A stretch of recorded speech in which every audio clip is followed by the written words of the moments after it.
Hey everyone, this is FaZe. Colin. This is Michael. And welcome to our podcast, Next Gear, where we talk about all things automotive and more. And then for today's first episode of the podcast, we're going to be talking about how Mercedes-Benz is moving away from the L word, which is luxury, and they're moving over to mass appeal, which is a very interesting move. A lot of people didn't see this coming, but yeah, we each have our own different takes on it. So, do you think this is a good thing, bad thing? What are your initial thoughts when you first heard about this? I think it's an interesting move, but shifting into like cheaper parts and stuff, you're obviously going to think, why do that? And like, isn't that going to hurt your brand image and whatnot? So I don't know. That's my initial thoughts, but we can dive in more into like the details. But what do you guys think? my opinion, I think this is a terrible, terrible idea. This brand has been seen as such a high status symbol for a lot of people. Like if you used to see like a Mercedes-Benz on the road, you're thinking this guy has money. Why would you want to get away from that? Like it's been such a symbol of prestige for the past 100 years that it's been a brand. And I just think like you can do it the other way around, where you have a mass appeal market and then you want to, create a very luxury segment inside that mass appeal market. But I don't think it works the other way around. I don't think you could be a luxury automaker and then associate your logo and your brand and like stoop down to the middle class or whatever. I don't think that's going to work out in the long term for them. I think it's a very risky move, but that's just me. I don't know about you. So to be honest, when I first heard about this, my thoughts were exactly like yours, Colin. Not just desirable, but it's one of those brands that people look up to, right? And to see a brand like this now try to go more mainstream, it's almost like it made me kind of like scratch my head. Like, is this really happening? Is this something that they really want to do? But I do think that long term, it is something that's going to be beneficial for the company, whether we like it or not. Their profit margins lately have been falling quite sharply. So for example, Mercedes-Benz's margin used to be 15%, around 15%. Do you know where it's dropped now? If it's dropped more than 3 points, I'd be blown away. So it's around 5.3% now. So it went from 15 to 5. Yep, 5.3%. So you can see why Mercedes is wanting to shift in that direction, right? And they also want to be a company where, let's just focus on getting as many vehicles out there. So they really want to go for volume versus, let's just create like exclusive cars that not everyone can afford. What would be like their differentiator now if like they were appealing to, if you were like the next Lexus, let's say, what would be your differentiator in the market? There are brands like Kia, Hyundai, Tesla, right? These are not necessarily premium brands, right? But they are coming out with vehicles that is attracting the market, especially with their EVs, right? You look at the Model 3, you look at the Ioniq 6 and the Ioniq 5, you look at Kia's EV6, right? These are cars that a lot of I will say like a lot of youngsters, right, that are kind of going into buying their first or even second car, they're making the investment for those vehicles. Now, those vehicles are also not very cheap, but what Mercedes, I think, wants to do now is if someone's in the market for those vehicles, Mercedes is trying to say, wait a minute, we have a CLA or a GLC. Check those cars out, right? They give you a better, more premium feel, more features, right? Yet the price point is actually very similar to that of a Ioniq 6 or a Model 3. Let's be honest, a lot of the younger audiences, if you say, hey, are you going to buy a Benz or a Tesla Model 3? They're going to be like, a Model 3 because a Mercedes is way too expensive, right? That's kind of what the stereotype has been, that it's for the older people, more established in their careers, and that they're very expensive. But I think Mercedes is trying to change that. At the same time, what do you guys think? Like, oh, you're gonna get the new Mercedes that's like a Tesla or whatever, but it's that new Mercedes that's kind of like a Tesla, like the plastic parts that are in their Tesla, like. Yeah, I'm just hoping they can find a nice middle ground where they don't have to go. My first thought is when I hear mass appeal, I'm just thinking like cheap quality, but I really hope they can find a nice middle ground where they can keep the brand image and keep the high quality features, but also like being able to have that margin that they want. But yeah, I'm really just torn on this one. But I just think that their investors must be like freaking out about this move, because if you're so invested in the brand for what it's been for the past 100 years, like, how would you feel having like so much stake in this company making such a massive move right now? So I actually want to play the devil's advocate on that and say that maybe I think executives are happy about this news because first off, we have to think about where this news of Mercedes wanting to shift away from luxury is coming from, right? Apparently it's coming from insiders and reports from reputable sources like Car Scoops, GM Inside News forums, and others, right? And a lot of executives are believing that too much investment and focus on high-end models like the Maybach or the AMG is actually hurting margins. So we think that Mercedes makes a lot of money from these vehicles. They really don't. They're actually making a lot of sales and money from their, entry-level cars like the CLA, the GLC, the C-Class in general, right? And if they push forward in that and double down on making these cars better and more affordable, I think they're going to have even more sales, which I think then in turn makes investors more happy. Yeah, I think obviously a smart move. Like if it's a business, so like you don't want to double down on something that's not working. But I think it could just be like, I don't know, like the numbers you spit out in the beginning. You know, like 50, they went from 15% down to 5%. That's correct? Pretty much, yep. You think a lot of that has to do with just like what's going on currently with tariffs and all of that? Or do you think this is more of like how far was that data collected from? Do you know? Yeah, so it's saying in the span of the past 2 years. Okay, so that's a little different. It's a little different. Yeah. When you look at a company like Apple, for an example, Apple had initially just one iPhone. There was no, like cheaper model, more expensive model. There was just one iPhone, one screen size, that's all, right?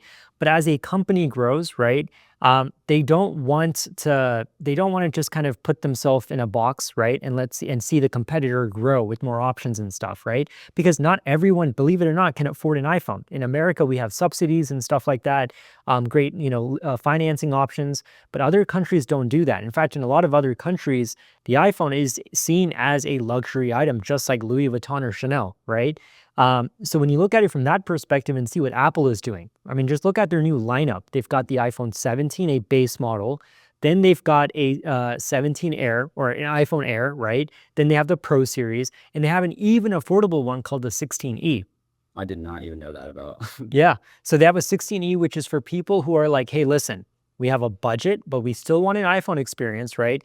We still want the premium iPhone experience, but we don't care so much about the flagship features that the more expensive models have. We just want a phone for what it's supposed to do with some, nice features here and there, right? That's where the 16e is, which is the most affordable phone in their lineup. So I think they are kind of doing something similar, which is, hey, we're still going to give premium offerings, right? We're known for premium cars. That's where we're going to deliver. But we want to have more options. If you're new to Mercedes-Benz, you can maybe start off with a CLA or a GLC, right? And then over the next couple of years, as you grow into your career, maybe save up more, you can bump up to a E-Class or a GLE and then go up from there, right? So I think what they're doing is actually kind of smart by allowing younger audiences to join the Mercedes brand first and then just kind of move on from there and look at their other products, kind of like with an iPhone, right? You start off with maybe a 17. Then you kind of, as you get older, you can go for the Pro phones, right? And stuff like that, maybe more storage. So I think they're kind of following a similar pattern here. Yeah. So like, when you're younger and you're looking for that cheaper car, you can get that cheaper car, but I guess that is a smart move because they can start off at one point and then they can see that customer throughout their entire life. They don't have to just be like, oh, well, I've been driving a Toyota for so long.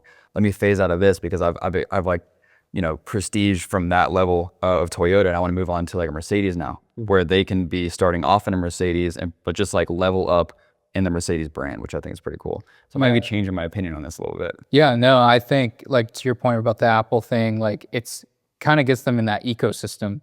Like you're used to the Apple ecosystem, you're, getting this thing and that thing. And so I think, it says what, 19 new vehicles? Like, you're exactly right. Kind of having that variety like in Apple. 19 cars is a lot. So I think what Mercedes is focusing on is, hey, let's just give options. A lot of Mercedes-Benz customers are not spending money on Maybachs or G-Wagons. Yeah. What do you guys think with, so I was scouring Reddit, internet platform. I'd never been a big fan of Reddit, honestly. I'd never read through that. Kind of on the same topic, like, so this one person says, they haven't been in luxury for a long time. Their quality has taken a real nosedive. How are they going to combat that with even going cheaper and whatnot? So what do you think about that? So that is a concern of mine because just recently Mercedes showed off their new GLC, which looks amazing, right? But obviously we've only seen it in pictures and videos. But did some digging on YouTube, right? Another great internet platform. And what I found was that a lot of people who actually got to sit inside it, they liked it, but they didn't love it as much as they thought they would. So for example, the biggest highlight feature of the new GLC is that hyperscreen, that big long screen that shows a lot of content, not just for the driver, but also passengers at the same time. But you put that aside, and a lot of people were saying the finishing of the car just didn't scream as premium as one would expect from Mercedes-Benz. They said that they noticed a lot more plastic. Going back to Tesla. Yeah. Yeah. So, I mean, obviously, I would still say that it's a lot more luxurious if you were to compare it to a Tesla. But I think our expectations for Mercedes-Benz is that, hey, it should be nice leather, great stitching, just high-end quality material, right? And a lot of them said that we didn't really see that. Yeah. I feel like maybe what they're going to do is, obviously, if you want a lower price point, they're going to find materials that are more cost efficient. I wouldn't necessarily say that it's not going to be, great materials, right? But I think it's going to be cost efficient. And I think that's what their focus is going to be on, because how exactly are you going to get to a certain price point to attract youngsters without making some compromises? So at the end of the day, Mercedes-Benz's goal is to produce over 2 million vehicles annually to improve profitability. And what they really want is to see roads full of Mercedes-Benzes. Because let's be honest now, if you are driving, just count, how many Benzes you're seeing versus Teslas and Hyundais, right? And I think Mercedes wants to change that. I think what they want to do is they want to see more of their cars. Mercedes-Benz is a luxury brand, and I do think quite a large chunk of an audience of theirs or fans of theirs are going to be slightly disappointed, right? Because it's always a desirable product, right? When someone buys a Mercedes-Benz, it's like, oh, I worked up to this level and now I'm buying this car. I think so too. Just like when you're driving down the road and you see a Mercedes-Benz, it stands out. It stands out more than any, like I'm driving my RAV4. Like I see every single place I go, I see a RAV4 everywhere. Yeah, every time I'm driving on the road and I see let's say a Maybach or something, it really just stands out and it really shines. Or like just a GLE. Yeah.